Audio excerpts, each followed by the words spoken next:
I'm Marissa Blackwood, and if you've seen Netflix's Mindhunter, then you may have heard of the Co-Ed Killer Ed Kemper. Between May of 1972 and April of 1973, Ed Kemper killed 10 people. He would pick up female students who were hitchhiking and take them back to isolated areas where he would shoot, stab, smother, or strangle them. Oh yeah, this one's gonna be a real doozy, so listener's discretion is advised. If you're a fan of horror movies or true crime, or perhaps both like myself, don't forget to like and subscribe. Also, don't forget to check us out on YouTube at All Things Murder. New episodes on Thursdays. Born on December 18th, 1948 in Burbank, California, Edmund Emil Kemper III presented troubled behavior from an early age. His mother, Clarnell Elizabeth Kemper, was an alcoholic who possibly suffered from borderline personality disorder. Her erratic behavior once led Ed's dad, a World War II veteran named Edmund Emil Kemper II, to say, quote, "Suicide missions in wartime and the later atomic bomb testings were nothing compared to living with Clarnell." End quote. So such a loving home so far. Wonder why he's a serial killer. Crazy.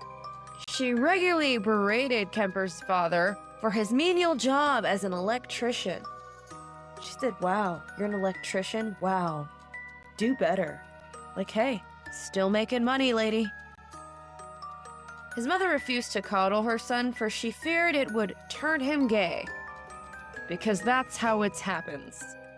Ed had a close relationship with his father and was actually really devastated when his parents separated in 1957, shocker, and then divorced in 1961, causing him to be raised by his mom, Clarnell, in Helena, Montana. Like, y'all are divorcing and you did not get me in the divorce? You're gonna send me to live with this crazy psycho? And we wonder how I ended up here. Though very bright, he was later found to have an IQ of 145 during adulthood. He displayed sociopathic traits at a very early age. He was a pyromaniac. He often used his sister's dolls to enact murder and bizarre, sex rituals, and he enjoyed cutting dolls' heads off. These are all red flags to look into your children. If your children is doing any of these things, could be a serial killer, get the help you need. He often took great delight in torturing and killing cats. He even stabbed one of them to death. Another he reportedly buried alive, dug it up again, decapitated it, and then put its head on a pole. Wouldn't you notice if your kid was doing some crazy shit like this? He fantasized often about being executed by electric chair, and then would enact it as a game with his sisters. This child needs help. His emotionally abusive mother would often lock him in the basement because she was afraid that he would sexually assault one of his younger sisters. And then the basement, creepy basement, was often filled with rats, as most basements are. At the age of 14, Ed finally had enough. I would have had enough also. He ran away from his mother's house to go live with his dad, but at that point, his dad remarried to another woman, so Ed was sent to live with his grandparents. There, Edmund Kemper would become a killer for the first time. The first kill. For Ed Kemper, living on his grandparents' ranch was no better than living at his house. Yeah, that bad. He later called his grandfather, Edmund, senile and complained that his grandmother, Maud, was emasculating. After clashing with his grandmother on numerous occasions, Ed became angrier and angrier, she is pissing me off. He said, quote, "I couldn't please her. It was like being in jail. I became a walking time bomb and I finally blew." On August 27th of 1964, Ed got into another argument with his grandma, just exploded, everyone's screaming. But him being 15, teen angst, he shot Maud in the head with his grandfather's .22 caliber rifle. Then, as his grandfather came up the driveway toward the house, Ed shot him too. After they were both dead, he called his mom and told her everything. He was then sent to the criminally insane unit of Estacado State Hospital. Their hospitals determined that he had paranoid schizophrenia, as well as a very impressive IQ. But despite the crimes he committed, Ed Kemper only stayed in the hospital for a few years. They're like, oh, he's a schizophrenic. It's fine he killed his grandparents. Like, no. On his 21st birthday in 1969, he was released. Ed then went to live with his mom, who was then working as an administrative assistant at the University of California in Santa Cruz. He was like, great, after everything, I go back to her. Awesome. After being released, Ed, still living with his mom, took a number of menial jobs before eventually getting a job at the state of California's Department of Public Works as a laborer. Now, this guy was 6'9" and weighed 300 pounds. That's a big dude. He befriended several local police officers and planned to become one himself, a dream that ended because he was above regulation height. They said, yeah, you're too tall to be a cop. Though he wasn't really good with money, he eventually saved up enough to move away from his mother's, got an apartment with a roommate. Then, after getting a $15,000 settlement through a motorcycle accident, he bought a yellow Ford Galaxy and just started a cruise in the Pacific Coast area, where there he noticed a large number of young girls hitchhiking. So he started storing plastic bags, knives, blankets, and handcuffs all in his car. Red flag. He then began picking up young women and peacefully let them go. So he didn't kill anyone. He said, hey, I will actually give you the ride without killing you. According to Kemper, he picked up around 150 hitchhikers who were in line with his pattern. This was before he felt the homicidal, sexual, creepy urges. The murder spree. By 1972, Ed had once again turned to violence. On May 7th, he picked up two Fresno State students, 18-year-old Marianne Pace and another 18-year-old Anita Lucchesa, near Berkeley, California.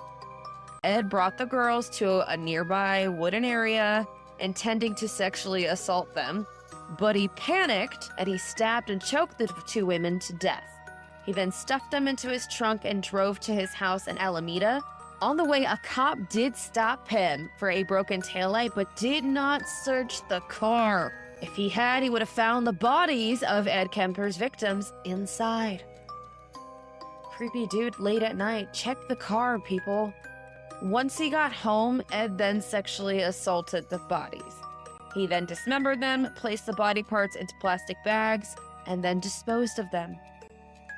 Ed Kemper's victims were hidden somewhere in a ravine near Loma Prieta Mountain. From there, Ed just continued his murder spree, killing again on September 14th of 1972. Like with the first murder, he did pick up a hitchhiker, a 15-year-old Aki Ku, who had missed her bus to dance class. He's like, hey, need a ride to dance class?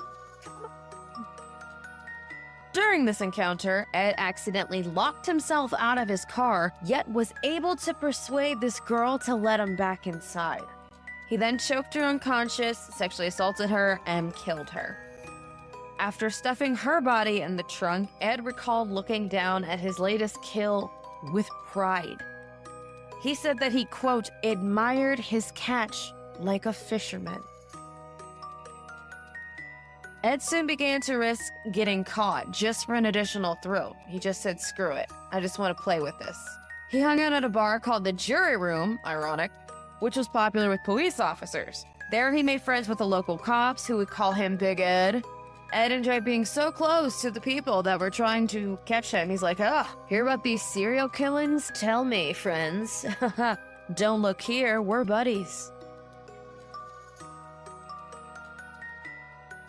And even though Ed moved back in with his mom in 1973, he murdered 3 more college students he picked up around the nearby campus.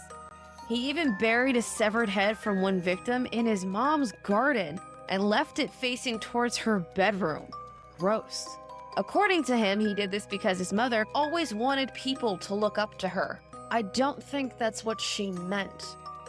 And living with his mom brought him right back to his childhood, brought back all those feelings. Everything culminated on April 20th of 1973. That night, Ed bludgeoned his mother to death with a claw hammer while she was sleeping. He then decapitated her, sexually assaulted her head before using it as a dartboard. He also screamed at the head for an hour straight. As if that weren't enough, he cut out her tongue and placed it in the garbage disposal, but it couldn't break it up properly, and it just spit her remains back into the sink. Even more shocking, he invited his mom's best friend, Sally Hallett, over to the house. Like, sick enough you killed your mom. What does her friend have to do with this? He had a cover story, like he could say his mom and her friend went on vacation together. So then he murdered her friend and then stole her car.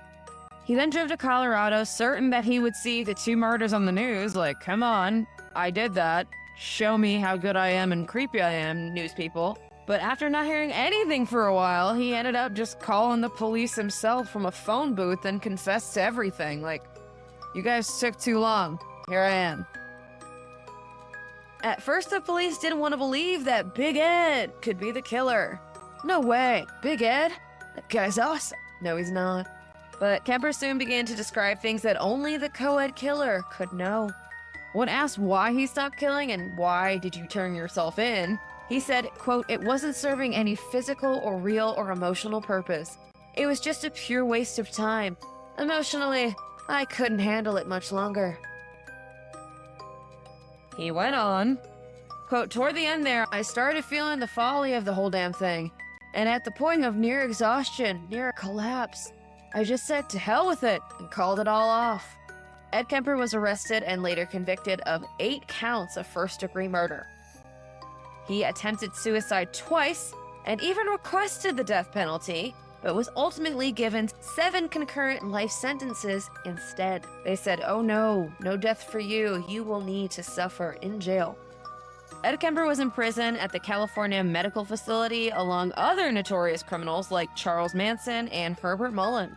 Ed, who is now 72 years old, still resides in that same prison to this day.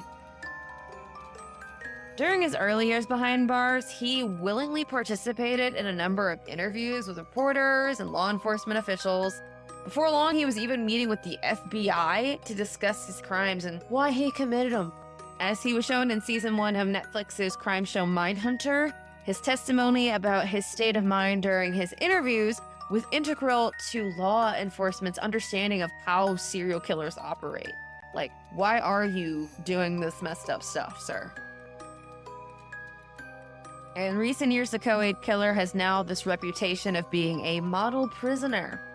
Now Ed Kemper is in charge of scheduling other inmates' appointments with psychiatrists and has spent over 5,000 hours narrating audiobooks of stories like Dune and Star Wars. If you listen to an audiobook of Star Wars recently, that is a serial killer you are listening to. Ed Kemper has influenced many works of film and literature. He and fellow serial killers like Ted Bundy, Gary Heindich, Jerry Brudos, Gary Ridgway, and Ed Gein were all used as inspiration for the character Buffalo Bill in Thomas Harris's 1988 novel, The Silence of the Lambs. The movie's pretty awesome too if you haven't seen. Like Ed, Bill fatally shoots his grandparents as a teenager. If you've seen American Psycho with Patrick Bateman, he says a quote by Kemper to Ed Gein. Ed Kemper has also been the subject of multiple books, including Edmund Kemper, The True Story of the Co-Ed Killer, and a million others. Ed Kemper was first eligible for parole in 1979. He was denied parole that year, as well as parole hearings in 1980, 1981, and 1982. He subsequently waived his right to a hearing in 85, 97, 2002, and 2012. He was denied parole in 2017 and is eligible in 2024. So next year, we'll see if they let him out or not. Do you think the Co-Ed Killer should be released? And that is the story of the Co-Ed Killer, Edmund Kemper. Rest in peace to the victims. Thank you all so much for joining me. I'm Marissa Blackwood, and don't forget to tune in next week for a new All Things Murder, if you dare.